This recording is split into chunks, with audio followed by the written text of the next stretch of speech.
Dear students, तो आज हम अपना नेक्स्ट टॉपिक डिस्कस करेंगे जो है एरोमेटिसिटी, या हम इसको एरोमेटिक करेक्टर बोल सकते हैं, या हकल्स रूल अगर आए एग्ज़ाम में तो आप यही सब कुछ लिख सकते हैं उसमें भी।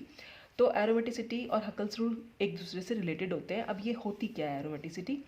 Aromatic compounds are those which resemble benzene in chemical behaviour. अब ये एरोमेटिक कंपाउंड्स होते क्या हैं? बेंजीन तो आप लोगों के लिए बहुत कॉमन सा नाम है, बेंजीन आप लोगों ने देखा होगा, बेंजीन रिंग होती है। तो बेंजीन से जो भी सब्सटेंस केमिकल बिहेवियर, मतलब बेंजीन का जो केमिकल बिहेवियर है, अगर वैसा ही केमिकल बिहेवियर हमें और जिन कंपाउंड्स में देखने को मिले उनको हम एरोमेटिक कंपाउंड्स कहते हैं। ठीक है, these compounds contain alternate double and single bonds in a cyclic structure. In compounds का एक साइक्लिक स्ट्रक्चर होता है और उनमें जो है ऑल्टरनेट डबल और सिंगल बॉन्ड होते हैं। अब ऑल्टरनेट डबल सिंगल बॉन्ड वैसे आप लोगों को पता ही होगा। जैसे सपोज ये आपकी वेल नोन बेंजीन रिंग है, इसमें मैंने यहाँ डबल बॉन्ड, यहाँ डबल बॉन्ड और यहाँ डबल बॉन्ड, तो ये ऑल्टरनेट हो गए। ये डबल बॉन्ड है, फिर सिंगल बॉन्ड, फिर डबल बॉन्ड, फिर सिंगल बॉन्ड, फिर डबल बॉन्ड, फिर सिंगल बॉन्ड। इसको हम alternate double bond single bond बोलते हैं। तो जिनमें भी ये बेंजीन रिंग प्रेजेंट होती है वो कंपाउंड्स हमारे एरोमेटिक होते हैं। अच्छा, they undergo substitution reactions rather than addition reactions. और इन कंपाउंड्स की ये खासियत है कि ये एडिशन रिएक्शन शो नहीं करते हैं, बल्कि उसकी जगह सब्स्टिट्यूशन रिएक्शन शो करते हैं। मतलब बेंजीन रिंग टूटती नहीं है कहीं से भी, तो सिर्फ सब्स्टिट्यूशन इसमें हो जाता है।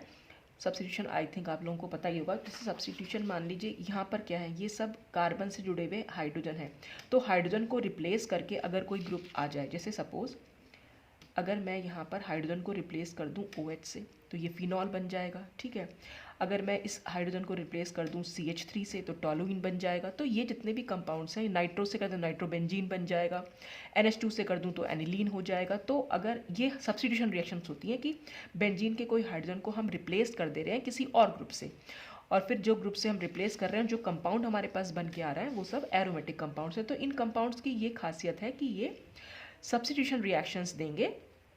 मतलब ये तो पर्टिकुलर कंपाउंड हो गया। सब्स्टिट्यूशन कैसे देंगे? अगर यहाँ पर एक H मैंने यहाँ लगा दिया और फिर हम कोई रिएक्शन करा रहे हैं, तो यहाँ पर H जो है रिप्लेस होकर कोई और ग्रुप यहाँ पर जुड़ जाएगा, वो सब्स्टिट्यूशन रिएक्शंस होती हैं। ठीक है, तो अगर तो ये कंपाउंड सब्स्टिट्यूशन रिएक्शन ज़्यादा देते हैं, एडिशन रिएक्शंस नहीं दे पाते। जैसे एल्कीन हमारी एडिशन रिएक्शन देती है। एल्कीन क्या होती है हमारी? C डबल बॉन्ड C वाले जो भी कंपाउंड्स होंगे वो हमारे एल्कीन है। तो अगर मैं यहाँ पर इनमें किसी से, जैसे अगर मैं इसमें क्लोरीन से रिएक्शन करा दूँ, तो यहाँ पर क्या होगा, ये सिंगल बॉन्ड हो जाएगा और यहाँ पर जो है क्लोरीन जुड़ जाएगी। ये बॉन्ड्स यहाँ पर ऑलरेडी बने हुए हैं। ठीक है, तो ये एडिशन रिएक्शंस होती हैं कि ये दोनों क्लोरीन जो है यहाँ पर जाकर जुड़ गए।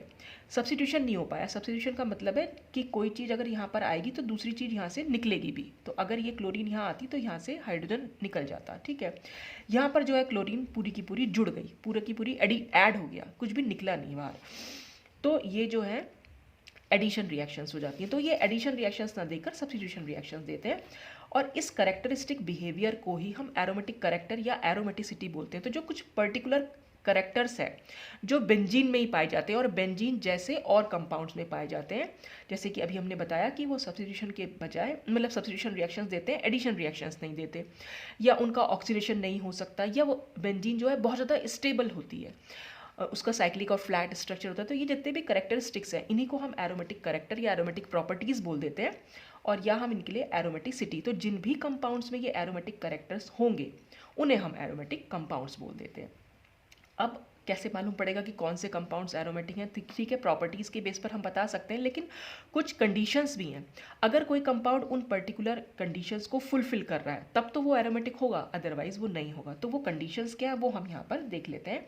The necessary and sufficient conditions for a molecule to be aromatic are. कौन कौन सी कंडीशंस हैं वो? पहली कंडीशन है the compound must have a cyclic structure. सबसे पहली चीज़ तो है कंपाउंड जो है साइक्लिक होना चाहिए। ओपन चेन अगर स्ट्रक्चर हो गया तो फिर वो एरोमेटिक नहीं हो सकता। तो साइक्लिक मतलब एक रिंग स्ट्रक्चर वहाँ पर बनना चाहिए। नंबर सेकंड क्या है? The compound should be planar. Compound जो है प्लानर होना चाहिए, एक प्लेन में। जैसे बेंजीन जो होती है वो हमारी सिंपल इसी प्लेन में होती है, तो प्लानर कंपाउंड होना चाहिए। Every element of the aromatic ring should contain a p orbital perpendicular to the ring. यानी कि जितने भी उस रिंग स्ट्रक्चर में, यानी जो बेंजीन रिंग है हमारी, जैसे बेंजीन रिंग में ज़्यादातर सबके सब रिंग जो होते हैं वो कार्बन ही होते हैं। ये भी कार्बन, ये भी कार्बन, ये सारे 6 कार्बन होते हैं बेंजीन रिंग में। ऐसा भी हो सकता है बेंजीन रिंग में, मतलब जो हम दिखा रहे हैं, जैसे ये रिंग हमने बना दी यहाँ पर, एक ये बेंजीन रिंग बनाई, लेकिन अगर एक कार्बन इसका नाइट्रोजन से हम रिप्लेस कर दें तो ये कंपाउंड हमारा पिरिडीन कहलाता है, ठीक है। तो कोई भी साइक्लिक कंपाउंड जिसमें कि जो ये रिंग एटम्स हैं जो रिंग को फॉर्म कर रहे हैं, इन एटम्स के पास एक अनहाइब्रिडाइज्ड पी ऑर्बिटल ज़रूर होना चाहिए, और वो पी ऑर्बिटल जो होता है इस रिंग के परपेंडिकुलर, यानी ये जो प्लेन हमारा रिंग का, ये पेपर का प्लेन समझ लीजिए, और इसके परपेंडिकुलर खड़ा हुआ एक पी ऑर्बिटल ज़रूर होना चाहिए, चाहे वो यहाँ पर रिंग एटम हमारे कार्बन हो या अदर देन कार्बन हो। तो उनके पास एक परपेंडिकुलर अगर पी ऑर्बिटल होगा तो कंपाउंड हमारा, उसमें फिर एक कंजुगेशन पॉसिबल हो पाएगा, तो वो कंपाउंड हमारा प्लानर हो जाएगा। तो प्लानर कंपाउंड की जो पहचान है, अगर वहाँ कार्बन है, रिंग बनाने वाले अगर कार्बन एटम है, तो कार्बन जो है डबल बॉन्ड से अगर अटैच्ड है, यानी कार्बन का हाइब्रिडाइजेशन sp2 है, तो वो जो है कंपाउंड हमारा प्लानर ही होगा। तो प्लानरिटी की पहचान होती है अगर रिंग में सारे कार्बन ही हैं, तो जो भी कार्बन है, बस आप ये देख लीजिए कार्बन डबल बॉन्ड से अटैच्ड है, या ये हम ये भी कह सकते हैं कि कार्बन sp2 हाइब्रिडाइज्ड है। और ये sp2 हाइब्रिडाइज्ड और कार्बन डबल बॉन्ड कार्बन मैं आपको शुरू से समझाती हुई भी आ रही हूँ इस यूनिट में। तो बस ये पहचान होती है प्लानरिटी की। और अगर अदर देन कार्बन है तो बस आप उसके पास ये देख लीजिए कि उसके पास एक orbital p, unhybridised p orbital ऐसे परपेंडिकुलर होना चाहिए। अगर ये हमारे कंपाउंड का प्लेन है तो इसके परपेंडिकुलर प्लेन पे एक अनहाइब्रिडाइज्ड p ऑर्बिटल अगर होगा तो कंपाउंड हमारा प्लानर माना जाता है, ठीक है। और तीसरी कंडीशन क्या हुई, कंपाउंड मस्ट ओबे हकल्स रूल, कंपाउंड को हकल्स रूल फॉलो करना चाहिए। अब ये हकल्स रूल क्या है, हकल्स रूल के अकॉर्डिंग क्या होता है, कंपाउंड में 4n+2 पाई इलेक्ट्रॉन्स होने चाहिए, ठीक है। और जो कंपाउंड्स में 4n+2 पाई इलेक्ट्रॉन्स होंगे वो तो एरोमेटिक होंगे, अदरवाइज वो देखेंगे अगर उनमें 4n पाई इलेक्ट्रॉन्स होंगे तो वो एंटी एरोमेटिक होते हैं। यहाँ पर n जो है 0 1 2 3 4 हो सकता है। जैसे 4n+2 पाई इलेक्ट्रॉन का क्या मतलब है, देखिए अगर हम जो ये बेंजीन रिंग बना रहे थे यहाँ पर, ठीक है, ये हमारी जैसे सपोज बेंजीन को ही हम देख रहे हैं कि एरोमेटिक कैसे है, तो हमने इसमें पाई इलेक्ट्रॉन का नंबर काउंट करना है, तो हमें पाई बॉन्ड पता होने चाहिए। तो जहाँ भी डबल बॉन्ड है इसका मतलब एक पाई बॉन्ड वहाँ पर है, ये सिग्मा बॉन्ड है और ये एक पाई बॉन्ड हो गया, ठीक है। तो यहाँ पर हमें दिखाई दे रहे हैं एक पाई बॉन्ड ये है, एक पाई बॉन्ड ये है और एक पाई बॉन्ड ये है, तो इसका मतलब इसमें 3 पाई बॉन्ड्स हैं। एक बॉन्ड में हमेशा 2 इलेक्ट्रॉन्स होते हैं, 2 पाई इलेक्ट्रॉन्स, तो अगर 3 पाई बॉन्ड होंगे तो इसका मतलब इसमें 6 पाई इलेक्ट्रॉन्स होंगे। तो अब हम क्या करेंगे, 4n+2 में नंबर ऑफ पाई इलेक्ट्रॉन्स लिख देंगे, तो यहाँ पर कितने हैं, यहाँ पर है 6।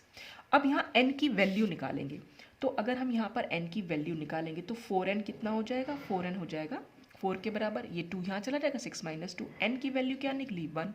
तो अगर n की वैल्यू 1 निकल रही है तो इसका मतलब n की वैल्यू 0 1 2 3 कुछ भी निकलनी चाहिए 4n+2 में पाई इलेक्ट्रॉन का नंबर रखने के बाद, तो कंपाउंड हमारे एरोमेटिक हो जाएंगे।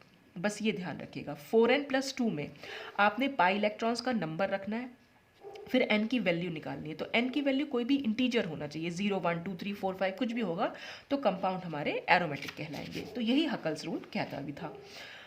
अच्छा, फिर इसके बाद क्या है, all the pi electrons must be in conjugation, सारे पाई इलेक्ट्रॉन्स कॉन्जुगेशन में होने चाहिए। कॉन्जुगेशन वही मतलब कंपाउंड में alternate double single double single double single होना चाहिए, ठीक है। और वो तभी पॉसिबल होता है जब सबके पास एक अनहाइब्रिडाइज्ड पी ऑर्बिटल होता है, तो वो पी ऑर्बिटल सारे आपस में कंबाइन करते हैं और पाई मॉलिकुलर ऑर्बिटल फॉर्म कर लेते हैं। तो कॉन्जुगेशन को मैंने बहुत अच्छे से समझाया हुआ है कॉन्जुगेशन वाले टॉपिक में, तो आप चाहें तो वहाँ पर जाकर देख सकते हैं कि कॉन्जुगेशन क्या है। बस समझने के लिए इतना है, सिर्फ याद करने के लिए कि बस alternate double bond single bond होंगे तो कंपाउंड में कॉन्जुगेशन होगा ही होगा, ठीक। तो ये ये 4 कंडीशंस, यानी कंपाउंड का साइक्लिक होना, कंपाउंड का प्लानर होना, कंपाउंड का 4n+2 पाई इलेक्ट्रॉन्स का फॉलो करना और कंपाउंड में कॉन्जुगेशन होना, ये 4 कंडीशन अगर कोई कंपाउंड फुलफिल कर रहा है तो वो कंपाउंड एरोमेटिक होगा। तो आपको बस ये 4 कंडीशंस जो हैं याद रखनी है कि कंपाउंड के एरोमेटिक होने के लिए, ठीक। अब इसके बाद हम कुछ एरोमेटिसिटी के लिए एग्जाम्पल देख लेते हैं कि कौन कौन से कंपाउंड्स एरोमेटिक होंगे या कौन से कंपाउंड्स हकल्स रूल को फॉलो करते हैं। अच्छा, जैसे बेंजीन के बारे में मैंने आपको बताया ही, देखिए साइक्लिक भी है, प्लानर क्यों है, क्योंकि हर कार्बन को अगर आप देखेंगे डबल बॉन्ड से अटैच है। देखिए ये कार्बन भी डबल बॉन्ड से अटैच है, ये कार्बन डबल बॉन्ड से, हर कार्बन जो है वो डबल बॉन्ड से अटैच है, तो यानी हर कार्बन sp2 हाइब्रिडाइज्ड है, तो सबके पास एक एक p ऑर्बिटल जो है वो इस तरह से खड़ा हुआ है। तो इसलिए जो है हर रिंग का के पास एक p ऑर्बिटल भी है और जितने भी पाई इलेक्ट्रॉन्स हैं वो कॉन्जुगेशन में है, क्योंकि alternate double bond single bond है। ये डबल बॉन्ड फिर सिंगल बॉन्ड फिर डबल बॉन्ड फिर सिंगल बॉन्ड फिर डबल बॉन्ड फिर सिंगल बॉन्ड। और ये बेंजीन जो है हकल्स रूल फॉलो भी करती है, मैंने अभी अभी आपको शो करके भी दिखाया। तो इससे हमें ये मालूम पड़ा कि कंपाउंड एरोमेटिक है और ये सारी कंडीशंस एरोमेटिसिटी की फुलफिल कर रही है। ठीक है, अब हम देख और कंपाउंड लेते हैं। जरूरी नहीं कि सब में बेंजीन रिंग होगी या बेंजीन जैसे वाले कंपाउंड ही बेंजीन रिंग वाले कंपाउंड ही एरोमेटिक हो। बेंजीन रिंग जिनमें नहीं होती वो कंपाउंड्स भी एरोमेटिक हो सकते हैं, जैसे पायरॉल, ये एक हेट्रोसाइक्लिक कंपाउंड है। हेट्रोसाइक्लिक कंपाउंड अगर रिंग बनाने वाले एटम्स कार्बन के अलावा कोई और एटम भी वहाँ पर है, देखिए यहाँ पर 4 तो कार्बन एटम्स है लेकिन एक यहाँ पर नाइट्रोजन एटम है, तो हेट्रो एटम इसको हम बोलते हैं हेट्रो एटम। तो कार्बन के अलावा हेट्रो एटम जितने भी इलेक्ट्रोनेगेटिव एटम्स हैं वो सब हेट्रो एटम कहलाते हैं। तो नाइट्रोजन, ऑक्सीजन, ये सब एटम्स जो होंगे वो हमारे कहलाते हैं हेट्रो एटम। सल्फर हो सकता है, कुछ भी हो सकता है। तो ये एक हेट्रोसाइक्लिक कंपाउंड है। तो अब हम इसको देख लेंगे। तो ये साइक्लिक होगा और प्लानर भी होगा। साइक्लिक और प्लानर कैसे है भाई, यहाँ पर हमने क्या देखा कि हमें वही हर कार्बन का देखा हाइब्रिडाइजेशन। तो हर कार्बन क्योंकि डबल बॉन्ड से अटैच्ड है, तो हर कार्बन डबल बॉन्ड से अटैच है, तो इसलिए ये तो प्लानर हो ही गया। अब हमें ये देखना है कि इस नाइट्रोजन के पास एक ऐसा p ऑर्बिटल होना चाहिए जो इस तरह से खड़ा हुआ हो, ठीक है, परपेंडिकुलर हो। कैसे, अब हम वो देख लेते हैं। इसका स्ट्रक्चर मैंने यहाँ बना दिया इस तरीके से, और ये यहाँ पर, ठीक है। तो नाइट्रोजन के बारे में हमें ये पता है कि नाइट्रोजन का इलेक्ट्रॉनिक कन्फिग्रेशन होता है 1s2, 2s2 और 2p3, ठीक है। तो हमें सिर्फ वैलेंस शेल से मतलब है, तो हमने यहाँ 2s2 बनाया और ये बना दिया 2p3, ठीक है। ये 2p हो गया और ये 2s हो गया। अब देख रहे हैं आप, नाइट्रोजन ने 3 सिंगल बॉन्ड बनाए हैं। तो जो सिंगल बॉन्ड बनते हैं हमेशा वो, मतलब ये सिग्मा बॉन्ड्स हैं, मतलब सिग्मा बॉन्ड जितने भी बनेंगे वो हाइब्रिडाइजेशन से बनते हैं, ये आप लोगों को पता ही होगा। पाई बॉन्ड कभी हाइब्रिडाइजेशन से नहीं बनता, सिग्मा बॉन्ड हमेशा हाइब्रिडाइजेशन से बनते हैं। तो नाइट्रोजन के पास 3 अनपेयर्ड इलेक्ट्रॉन होने चाहिए। तो 3 अनपेयर्ड इलेक्ट्रॉन हमें यहाँ पर दिख भी रहे हैं कि भाई 3 अनपेयर्ड इलेक्ट्रॉन है। तो अगर मैं यहाँ पर हाइड्रोजन ऐसे ऐसे जोड़ दूँ तो हमारा हाइब्रिडेशन जो हो जाएगा वो sp3 हो जाएगा। मतलब ये s और ये 3p आपस में कंबाइन करेंगे और हमारे पास 4 sp3 हाइब्रिड ऑर्बिटल बनेंगे, जिसमें कि एक में तो लोन पेयर होगा और बाकी 3 में हमारा हाइड्रोजन के साथ अटैच हो रखे हैं। तो sp3 हाइब्रिडेशन होने से होगा क्या कि इसके पास कोई भी अनहाइब्रिडाइज ऑर्बिटल बचा ही नहीं। तो जब कोई अनहाइब्रिडाइज ऑर्बिटल बचा ही नहीं, तो ये जो परपेंडिकुलर मैं कह रही हूँ ऐसा कोई p ऑर्बिटल इसका बचा ही नहीं है, तो इसका मतलब इसमें sp3 हाइब्रिडेशन नहीं है। अब कौन सा हाइब्रिडेशन है वो हम देख लेते हैं। तो इसमें होता क्या है एक्चुअल में कि ये जो s इलेक्ट्रॉन मैंने यहाँ दिखा रखे हैं इसको हम दिखा सकते हैं इस p ऑर्बिटल में। हाइब्रिडेशन क्योंकि पूरा हाइपोथेटिकल क्राइटेरिया है, ये हमारे हाथ में है कि हमें कहाँ पर दिखाना है इलेक्ट्रॉन को। तो हमने इस इलेक्ट्रॉन को यहाँ जंप करा के यहाँ शो कर देते हैं, ठीक है। तो अब क्या होगा, इस s के पास भी एक इलेक्ट्रॉन है, इस 2p के पास एक इलेक्ट्रॉन है और एक p के पास एक लोन पेयर ऑफ इलेक्ट्रॉन दिख रहा है। तो हाइड्रोजन से बॉन्डिंग करने से पहले, यानी सॉरी मैंने यहाँ 3 हाइड्रोजन बना दिए, ये 2 तो कार्बन से जुड़ा हुआ है, ठीक है, ये दोनों कार्बन है। तो नाइट्रोजन को अगर 3 सिग्मा बॉन्ड बनाने हैं तो इसका मतलब क्या होगा, एक s और 2p आपस में कंबाइन हुए हैं। तो जब एक s और 2p आपस में कंबाइन होंगे तो ये तीनों के तीनों जो है sp2 हाइब्रिडाइज्ड ऑर्बिटल बन गए हमारे पास, तीनों के पास एक एक इलेक्ट्रॉन हो गया। और ये जो ऑर्बिटल है p ऑर्बिटल, ये अनहाइब्रिडाइज्ड रह गया, ठीक है। तो जो ये तीनों sp2 ऑर्बिटल्स हैं, अब एक तो जुड़ जाएगा हाइड्रोजन के साथ, हाइड्रोजन के पास एक इलेक्ट्रॉन है, नाइट्रोजन का एक इलेक्ट्रॉन मैंने यहाँ दिखा रखा है, तो एक बॉन्ड तो ये बन गया। ये दोनों बन जाएंगे इस कार्बन के साथ, यहाँ पर भी कार्बन का एक इलेक्ट्रॉन, इसके पास भी कार्बन का इलेक्ट्रॉन, नाइट्रोजन के एक इलेक्ट्रॉन यहाँ दिखा रखे हैं, ठीक है। तो नाइट्रोजन के पास जो कुल मिलाकर 5 इलेक्ट्रॉन थे, तो उसमें से 3 तो इसने यहाँ यूज़ कर लिए और एक इसके पर लोन पेयर बचा, और वो लोन पेयर मैंने यहाँ शो कर रखा है। और वो लोन पेयर है कहाँ पर, वो है अनहाइब्रिडाइज्ड p ऑर्बिटल में। और अनहाइब्रिडाइज्ड p ऑर्बिटल का मतलब है जो ये 3 बॉन्ड बनेंगे ये तो बनेंगे इस प्लेन में, जैसे पेपर का प्लेन है, और जो ये चौथा p ऑर्बिटल, मतलब जो ये p ऑर्बिटल है अनहाइब्रिडाइज्ड, वो इस तरह से खड़ा हुआ होगा, ठीक है, यानी कि इस रिंग के प्लेन के इस तरह से खड़ा हुआ है। तो इस हर कार्बन के पास भी एक p ऑर्बिटल है जो इस तरह से खड़ा हुआ है, और इसके पास भी एक p ऑर्बिटल है जो इस तरह से खड़ा हुआ है। तो बस ये सारे के सारे p ऑर्बिटल आपस में कंबाइन कर लेंगे। आपस में कंबाइन करने के बाद ये कॉन्जुगेशन शो करते हैं, मतलब ये जो इलेक्ट्रॉन्स मैंने यहाँ दिखा रखे हैं, जो पाई इलेक्ट्रॉन्स हैं, वो अब कितने पाई इलेक्ट्रॉन्स का मतलब ये नहीं होता कि पाई बॉन्ड में ही जो इलेक्ट्रॉन्स है, जो पाई मॉलिक्यूलर ऑर्बिटल्स में कितने इलेक्ट्रॉन्स है। और पाई मॉलिक्यूलर ऑर्बिटल्स कैसे बन रहा है कि इसके पास एक अनहाइब्रिडाइज्ड ऑर्बिटल है, इसके पास भी एक अनहाइब्रिडाइज्ड है, हर कार्बन के पास एक अनहाइब्रिडाइज्ड पी ऑर्बिटल है, उन अनहाइब्रिडाइज्ड पी ऑर्बिटल में हर कार्बन के पास एक एक इलेक्ट्रॉन है, और इस नाइट्रोजन के पास भी एक अनहाइब्रिडाइज्ड पी ऑर्बिटल है जिसमें कुल मिलाकर 2 इलेक्ट्रॉन है। तो टोटल नंबर ऑफ इलेक्ट्रॉन इसमें पाई इलेक्ट्रॉन्स कितने हो जाएंगे, 6 हो जाएंगे। कैसे, 1 2 3 4 और ये 5 और 6। ये 2 क्यों काउंट किए, क्योंकि इसके अनहाइब्रिडाइज में 2 पी ऑर्बिटल्स हैं, 2 इलेक्ट्रॉन्स हैं। और कार्बन के पास मैंने कैसे काउंट किया था, कार्बन का होता है 2s2 2p2, तो मैंने इसको 2s2 और ये 2p2 दिखा दिया, ठीक है। और ये एक इलेक्ट्रॉन एक्साइटेड स्टेट में यहाँ पहुँच जाता है। और कार्बन ये जो s और 2p, एक s और 2p आपस में कंबाइन करते हैं, तो यहाँ पर ये sp2 हाइब्रिडेशन शो कर रहा है। और ये रह गया अनहाइब्रिडाइज पी ऑर्बिटल। तो हर कार्बन के पास एक अनहाइब्रिडाइज पी ऑर्बिटल होता है जो इस रिंग के प्लेन के परपेंडिकुलर रहता है। तो हर कार्बन के पास एक एक इलेक्ट्रॉन कुछ इस तरह से मैं दिखा सकती हूँ। तो कुल मिलाकर हमारे पास पाई मॉलिक्यूलर ऑर्बिटल में 6 इलेक्ट्रॉन्स हुए। तो पाई इलेक्ट्रॉन्स ये तो होते ही होते हैं पाई बॉन्ड वाले। ये 2 इलेक्ट्रॉन्स को मैंने क्यों काउंट किया पाई इलेक्ट्रॉन्स में, क्योंकि ये पाई मॉलिक्यूलर ऑर्बिटल में प्रेजेंट है। और पाई मॉलिक्यूलर ऑर्बिटल कैसे बना, क्योंकि हर एटम के पास एक अनहाइब्रिडाइज्ड पी ऑर्बिटल है जो इस तरह से खड़ा हुआ है। इसको मैं इस तरह से भी शो कर सकती हूँ। नाइट्रोजन है यहाँ पर, तो ये एक पी ऑर्बिटल है, यहाँ पर एक पी ऑर्बिटल, ये सब पी ऑर्बिटल है। और ये ऊपर के लोब आपस में कंबाइन करेंगे और नीचे के लोब आपस में कंबाइन करेंगे, तो पूरा एक पाई मॉलिक्यूलर ऑर्बिटल बन जाएगा जिसमें कुल मिलाकर 6 इलेक्ट्रॉन्स रहेंगे, ठीक है। अब क्योंकि 6 इलेक्ट्रॉन्स है और बेंजीन में भी हमने यही प्रूव किया था कि 6 इलेक्ट्रॉन्स है, तो 4n+2 रूल हम लगा के देख लेंगे। 4n+2 से n की वैल्यू फिर से 1 आएगी। तो कंपाउंड साइक्लिक भी है, प्लानर भी है, कॉन्जुगेशन भी उसमें हो रहा है, और उसमें 4n+2 रूल को भी वो फॉलो कर रहा है। 4n+2 रूल को फॉलो करने का मतलब है 4n+2 रूल में हमने ये लगाया और n की वैल्यू हमारी कोई इंटीजर वैल्यू आ गई, तो कंपाउंड हमारा एरोमेटिक हुआ। तो इस तरह से पायरॉल हमारा जो होता है वो एरोमेटिक कंपाउंड है। अब अगर हम बात करें पिरिडीन की, पिरिडीन भी एक हेट्रोसाइक्लिक कंपाउंड है, ये भी अपने आप में एरोमेटिक है। अब इसकी एरोमेटिसिटी को हम कैसे एक्सप्लेन कर सकते हैं, देखिए यहाँ पर नाइट्रोजन है, ये इस तरह से बना रखा है, ठीक। फिर से हाइब्रिडेशन तो हमें ये बताइए कि इसके पास 2s2 और 2p3 होते हैं, ठीक है। तो अब की बार क्या होगा, अगर आप देखें नाइट्रोजन ने सिर्फ 2 बॉन्ड्स बना रखे हैं, सिग्मा बॉन्ड्स। तो अगर 2 सिग्मा बॉन्ड्स बना रखे हैं, इसका मतलब 2 ही दो हाइब्रिड ऑर्बिटल कहीं ना कहीं इसके पास होंगे, और जो कि इस कार्बन के साथ और इस कार्बन के साथ बॉन्ड बना रहे होंगे। तो यहाँ पर भी नाइट्रोजन का हाइब्रिडेशन sp2 ही होता है, लेकिन अब की बार हम इलेक्ट्रॉन को यहाँ शिफ्ट नहीं करा रहे हैं क्योंकि हमें ज़रूरत ही नहीं है इसकी। तो यहाँ पर एक s ऑर्बिटल और 2 p ऑर्बिटल आपस में कंबाइन करते हैं और sp2 हाइब्रिडेशन यहाँ पर शो करते हैं। तो हमारे पास 3 हाइब्रिड ऑर्बिटल बन जाएंगे, जिसमें एक के पास तो रहेगा लोन पेयर, तो वो लोन पेयर हमने यहाँ दिखा दिया, ठीक है।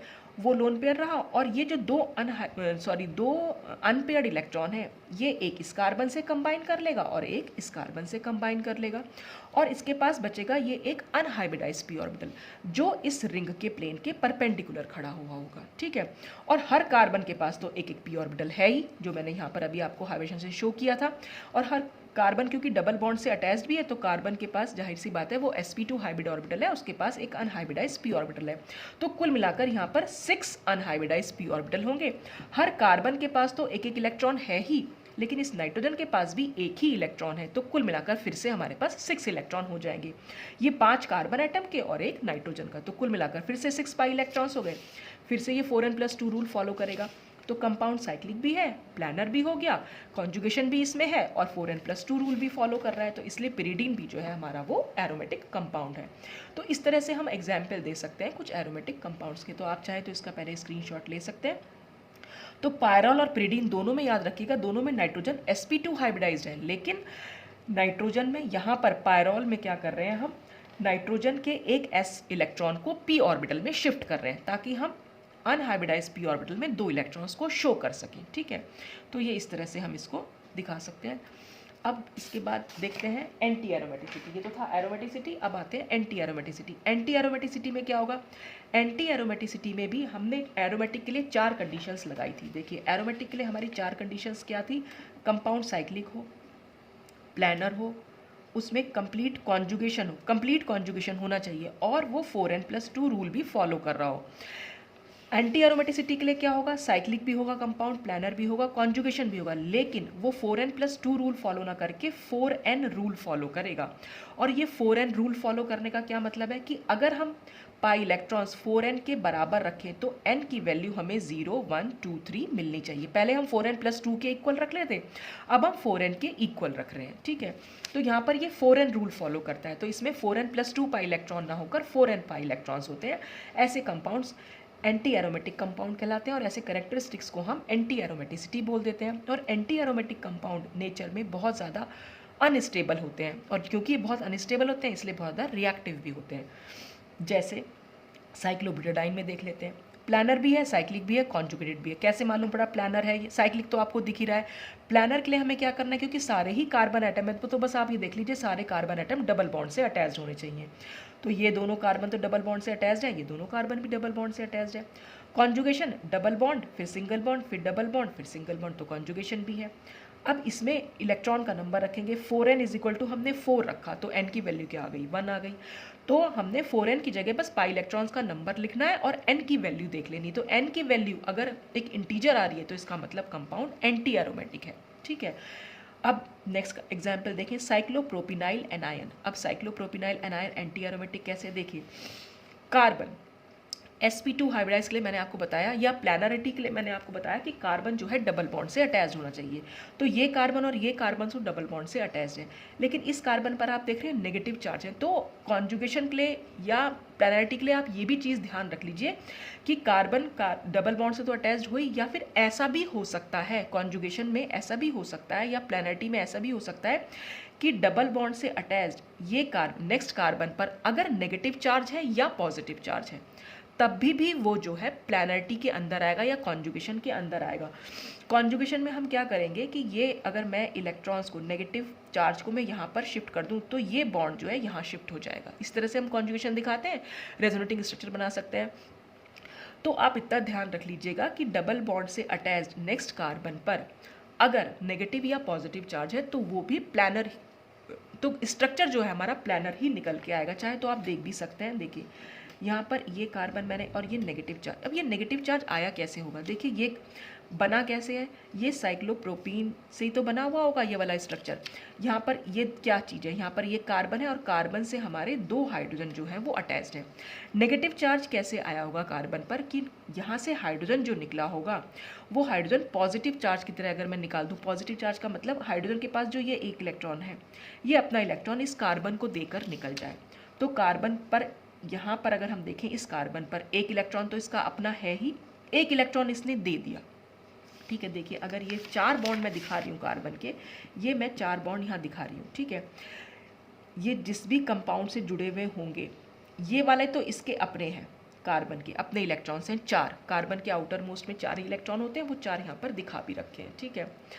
अब मैं ये कह रही हूँ कि ये 2 हाइड्रोजन से जुड़ा हुआ है और ये पूरी हमारी यहाँ पर रिंग बन के आ रही है।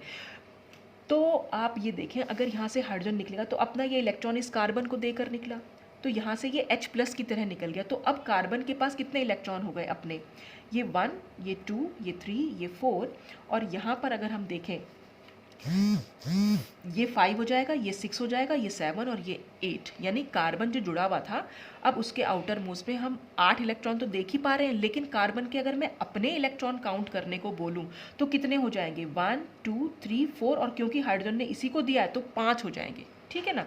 ये यहाँ से हाइड्रोजन निकल गया और हाइड्रोजन ने अपना इलेक्ट्रॉन इसी कार्बन को दे दिया। तो कार्बन के अगर हमें अपने इलेक्ट्रॉन काउंट करने हैं तो बस हम यहाँ काउंट करेंगे, 1, 2, 3, 4, और ये इसने इसको दे दिया तो 5 इलेक्ट्रॉन, यानी कार्बन के पास एक इलेक्ट्रॉन ज़्यादा हो गया। तो जब कार्बन के पास एक इलेक्ट्रॉन ज़्यादा हो जाएगा तो उस पर नेगेटिव चार्ज आ जाएगा, ठीक है। तो अब अगर कार्बन पर नेगेटिव चार्ज है तो हम कैसे दिखाएंगे, कार्बन के 5 इलेक्ट्रॉन को पहले हम कैसे दिखा रहे थे, पहले हम दिखा रहे थे इस तरह से कुछ, ठीक है। अब कार्बन के पास एक इलेक्ट्रॉन हाइड्रोजन ने दे दिया है तो हम उस इलेक्ट्रॉन को भी यहाँ पर शो कर सकते हैं। तो जैसे ही हम यहाँ पर शो करेंगे उस इलेक्ट्रॉन को तो यहाँ अब कार्बन के पास कुल मिलाकर 5 इलेक्ट्रॉन हो गए।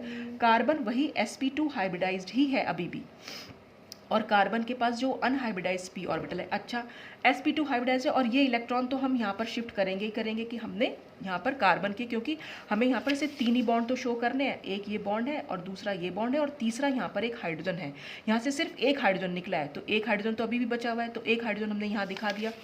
तो यहाँ पर 1 2 3, तो ये जो 3 बॉन्ड बने हैं, 2 तो कार्बन के साथ और 1 हाइड्रोजन के साथ, तो वो हमने यहाँ पर दिखा दिए। और अनहाइब्रिडाइज्ड p ऑर्बिटल में कितने इलेक्ट्रॉन बचे? अब इसके पास 2 इलेक्ट्रॉन्स बचे।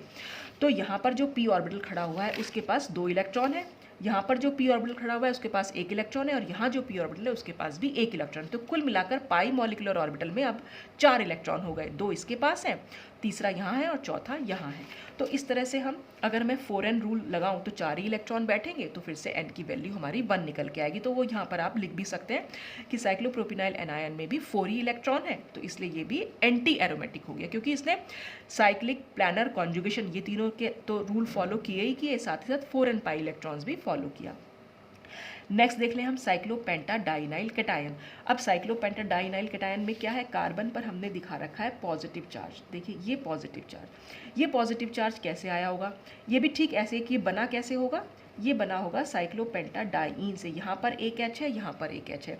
अब क्योंकि H पर पॉजिटिव चार्ज है, इसका मतलब क्या है, जब ये हाइड्रोजन यहाँ से निकला, ये इस कार्बन का एक इलेक्ट्रॉन लेकर निकला, यानी H माइनस की तरह निकला।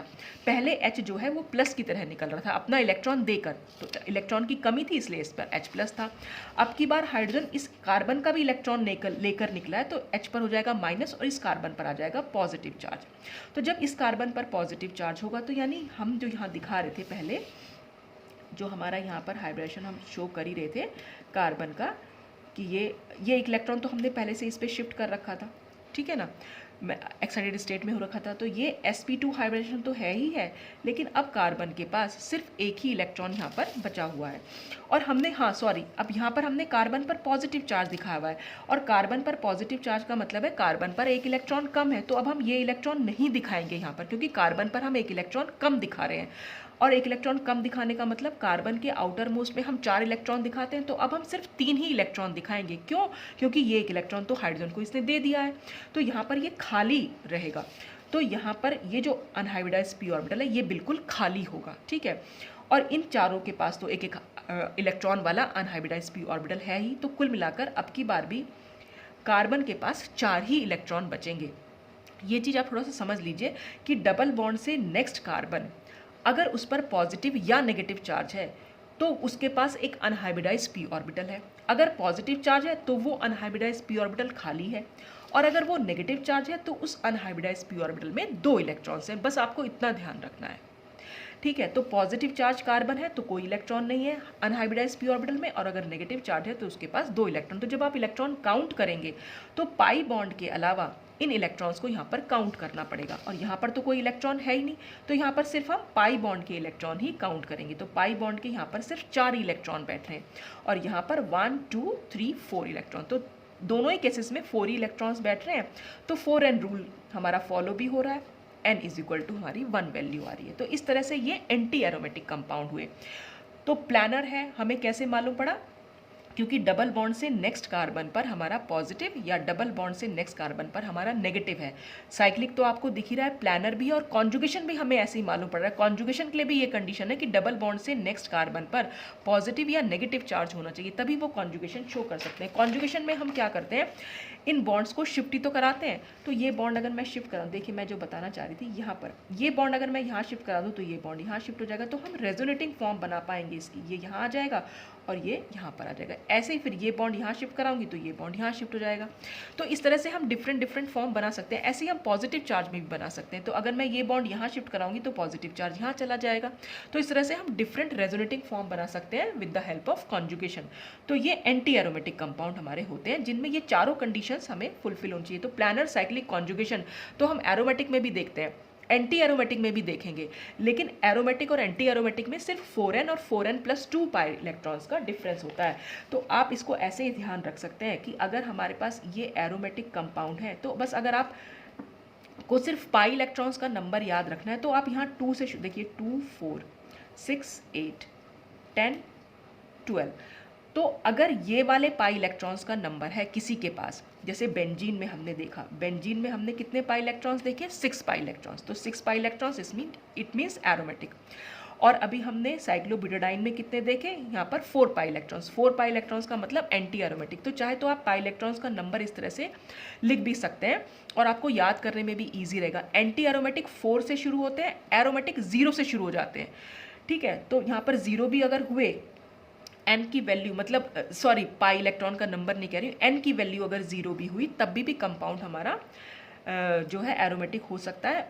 तो हमें एन की वैल्यू कब निकालनी है, बस 4n+2 में, और एंटी एरोमेटिक में कब निकालनी है, बस 4n में। तो एन की वैल्यू 0, 1, 2, 3 दोनों ही केसेस में आ रही है, तो एंटी एरोमेटिक या एरोमेटिक बस आप इस बेस पे निकाल सकते हैं। तो आपको अगर पाई इलेक्ट्रॉन का नंबर काउंट करना है तो बस आप इतना देख लीजिए कि अगर 2 पाई इलेक्ट्रॉन से शुरू हो रहा है तो 2 पाई इलेक्ट्रॉन है तो एरोमेटिक है, 4 पाई इलेक्ट्रॉन है तो एंटी एरोमेटिक है, 6 है तो एरोमेटिक है, 8 है तो एंटी एरोमेटिक है। तो आप इस तरह से इसको 2 की टेबल अगर आपको ध्यान याद रहती है तो आप इसको इस तरह से लिख के, तो सिर्फ पाई इलेक्ट्रॉन का नंबर देखकर भी आप बता सकते हैं कि एरोमेटिक है कि नहीं है। बस आपको ये देखना चाहिए कंपाउंड में कि वो प्लानर, साइक्लिक और कॉन्जुगेशन उसमें होना चाहिए। उसके बाद आप सिर्फ पाई इलेक्ट्रॉन्स का नंबर काउंट कर सकते हैं। आप ये रूल लगाने की भी ज़रूरत नहीं है, मतलब सिर्फ याद करने के लिए मैं बता रही हूँ, अदरवाइज तो रूल लगाकर भी आप देख सकते हैं। तो इस तरह से हम एरोमेटिक और एंटी एरोमेटिक को देख सकते हैं। ठीक, इसके बाद जो नेक्स्ट है कंपाउंड हमारे नॉन एरोमेटिक। अब ये नॉन एरोमेटिक कंपाउंड्स कौन से होंगे? नॉन एरोमेटिक कंपाउंड जो हमने 4 कंडीशन अभी अभी डिस्कस करी, उन चारों में से अगर कोई भी एक कंडीशन ये फुलफिल नहीं कर पा रहे हैं कंपाउंड्स, तो इसका मतलब वो कंपाउंड नॉन एरोमेटिक है। जैसे हमने जो 4 कंडीशंस बताई थी वो सिर्फ ये बताई थी कि साइक्लिक, प्लानर, कॉन्जुगेशन या फिर 4n+2 या 4n। एरोमेटिक होगा तो 4n+2 करेगा, एंटी एरोमेटिक होगा तो 4n करेगा। तो आप अगर इसको छोड़ दीजिए, ये 4 कंडीशन हम एरोमेटिक के लिए बताते हैं, इनमें से कोई चारों में से कोई एक कंडीशन भी ये फुलफिल ना कर रहा हो, मान लीजिए कंपाउंड साइक्लिक ही नहीं है, तो इसका मतलब कंपाउंड हमारा नॉन एरोमेटिक होगा। कंपाउंड नॉन प्लानर है तो भी हमारा कंपाउंड नॉन एरोमेटिक होगा। कंपाउंड में कॉन्जुगेशन, कंप्लीट कॉन्जुगेशन नहीं है, कॉन्जुगेशन हो लेकिन कंप्लीट ना हो, पूरी रिंग के कार्बन जो है या एटम्स जो है वो कॉन्जुगेशन में पार्टिसिपेट ना कर पा रहे हो, तब भी कंपाउंड हमारा नॉन एरोमेटिक होगा। तो साइक्लिक, प्लानर, कॉन्जुगेशन तो हमारा एरोमेटिक और एंटी एरोमेटिक दोनों के लिए फॉलो होता है, उनमें डिफरेंस होता है 4n+2 और 4n में। और अगर हमें कंपाउंड नॉन एरोमेटिक देखना है तो इन तीनों ही या चारों कंडीशन में से कोई भी एक कंडीशन अगर वो फुलफिल ना कर पा रहा हो तो कंपाउंड हमारा नॉन एरोमेटिक होगा। जैसे कि हम यहाँ पर देख ले रहे हैं साइक्लोऑक्टाटेट्राईन। अब ऐसे देखने में कैसा लग रहा है, देख के अगर मैं बताऊँ कितने पाई इलेक्ट्रॉन्स हमें दिखाई, देखिए कंपाउंड हमारा साइक्लिक है वो हमें दिख रहा है, कंपाउंड प्लानर भी हमें दिखाई दे रहा है। देख के तो ये लग रहा है कि हर कार्बन जो है क्योंकि डबल बॉन्ड से अटैच्ड है तो हमें देखने में लग रहा है कंपाउंड प्लानर है। कॉन्जुगेशन हमें दिख रही है double bond, single bond, double bond, single bond, double bond, single bond, double bond, single bond, तो कॉन्जुगेशन भी हमें दिख रही है। अब हम देखेंगे पाई इलेक्ट्रॉन्स का नंबर। तो पाई इलेक्ट्रॉन्स का नंबर मैं अगर यहाँ काउंट करूँ तो क्योंकि 4 पाई बॉन्ड है तो इसका मतलब 8 पाई इलेक्ट्रॉन्स है, और अगर 8 पाई इलेक्ट्रॉन्स है तो मैंने यहाँ देखा 8 पाई इलेक्ट्रॉन्स में कंपाउंड को तो एंटी एरोमेटिक होना चाहिए, लेकिन एंटी एरोमेटिक होता नहीं है। क्यों नहीं हो पाता? क्योंकि कंपाउंड हमारा ये प्लानर नहीं होता है, इसकी शेप होती है टब शेप, और ये आपको देखने से नहीं मालूम पड़ेगा, ये आपको पता होता है। देखिए जैसे मैंने आपको बता दिया, ये आपको किसी बुक में लिखा हुआ मिलेगा या आपको कोई टीचर बता देगा।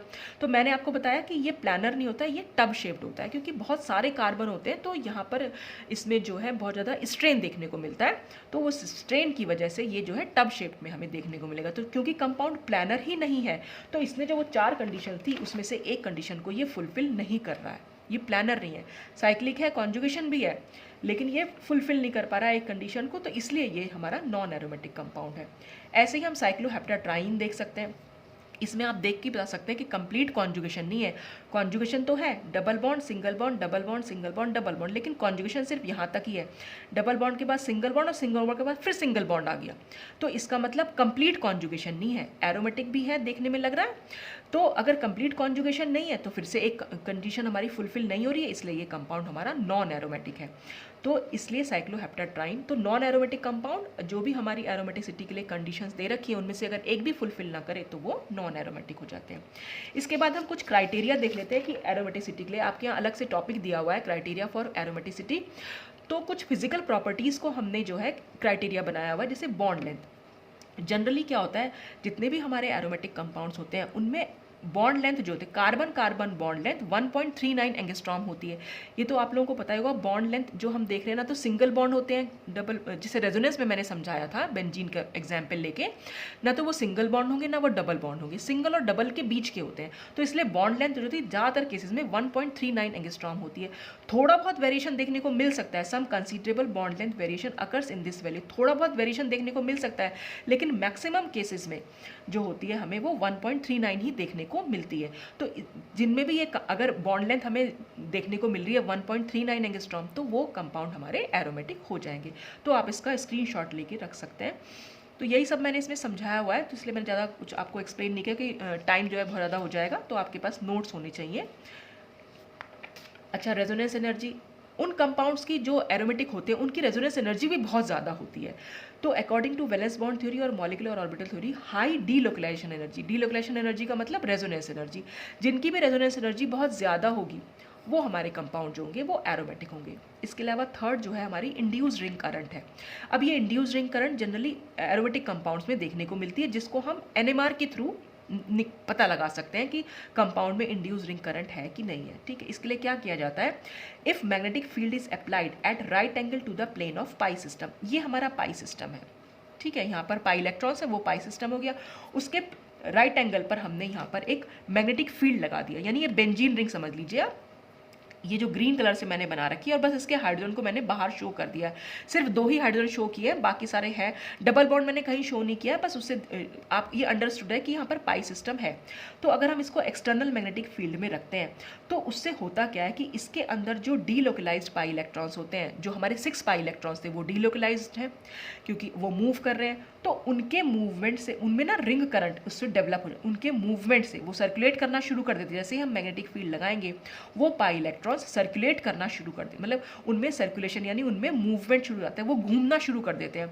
और उनके घूमने से क्या होता है, this circulation of electron produces ring current, इस बेंजीन रिंग में एक रिंग करंट जो है वो डेवलप हो जाती है। ठीक है, और उस रिंग करंट के डेवलप होने से क्या होता है, this ring current produces N induced magnetic field around the benzene ring. वो रिंग करंट क्या होती है, उस बेंजीन रिंग में एक मैग्नेटिक फील्ड को इंड्यूस कर देती है, मैग्नेटिक फील्ड पैदा कर देती है, समझ लीजिए आप, इंड्यूस कर देती है, प्रेरित कर देती है।